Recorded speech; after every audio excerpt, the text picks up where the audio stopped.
In this video, I'm going to go over how I made this copper flower. If you have a flower in mind, maybe a really complex design, leave it in the comments and we'll see if we can make it.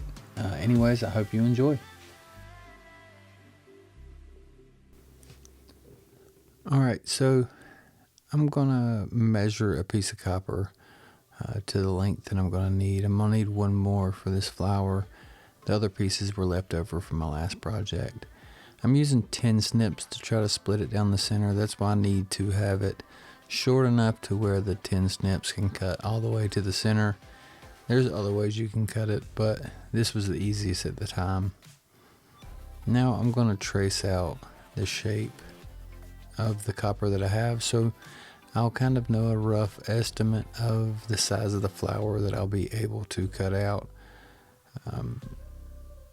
That way I can kind of figure out what I'm going to need to do.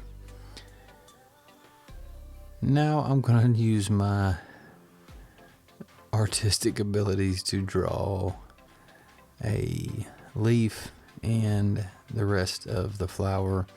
I'm not a drawer, so forgive me. But then I will cut it out with some 10 snips. Now these are miniature jewelry snips and they're not made for metal this thick.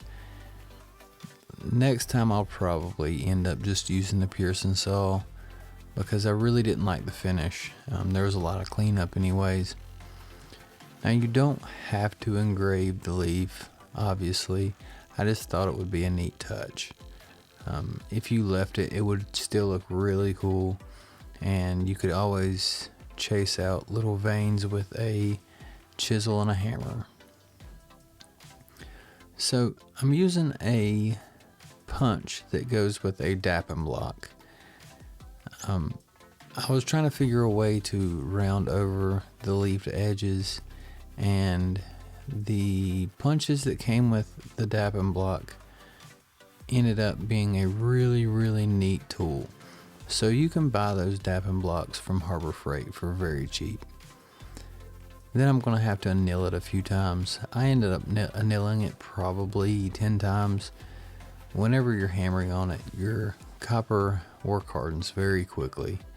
It work hardens, it seems to me it work hardens a lot quicker than silver does.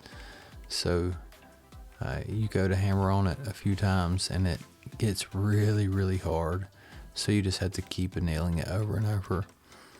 I'm using the dapping punch again to try to chase out the edges of this leaf to get it really rounded over real nicely. And then I'm using a small mandrel. You can tell how much easier that copper bends now that it's annealed. The hard part about this flower is getting it in a funnel shape, because when you bend the bottom, the top's wanting to kind of bend in as well. So you really need a way to force the top open while you bend the bottom in. And half of this project was me just kind of learning how to do it. You know, I've never really messed with copper. I've messed with a lot of silver and gold, so copper was a little bit new to me. So this was kind of more of a learning experience and me just playing around more than anything. But in the end, it really did come out neat. So I'm using this scrap piece of metal that I had made for a coin punch, and I'm using it to kind of assist in rolling those edges over a little bit for me. I made 2 flowers, so here I am rounding this one over with the dapping block, or the dapping punch, I guess it would be called. I really am impressed with how those little punches worked on this project. I was trying to figure out a good way to round it over, and when I saw those, I thought, man, that might be very useful. Now soldering this was definitely tricky. I sanded down a flat edge and I tried to have somewhere for the solder to flow, but you have so many little solder joints on it that I ended up using all of my third hands to act as a heat sink, so I could kind of control the heat to keep it on the joint that I wanted it. And then I left it in the pickle for a little bit, and now I am using a brass brush and some dish soap to try to get that the stuff that the pickle leaves behind. It's like a copper film, and the brass brush really shines it up. I'm not worried about getting it too shiny because I want it to tarnish after a while. So it's going to be outside. It's going to be planted in the ground by the pond.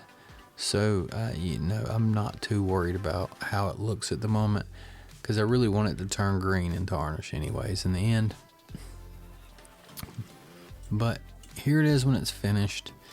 It turned out really well. I'm very happy with the finished product. I'm kind of excited about messing with copper. I wasn't really happy with messing with copper at first, but after I got into it a little bit, I really fell in love with it. So I hope you enjoyed it, and like I said at the beginning, if you could leave me a comment and maybe tell me a flower that you would like to see me make, and we will make it happen. All right, you all have a good night.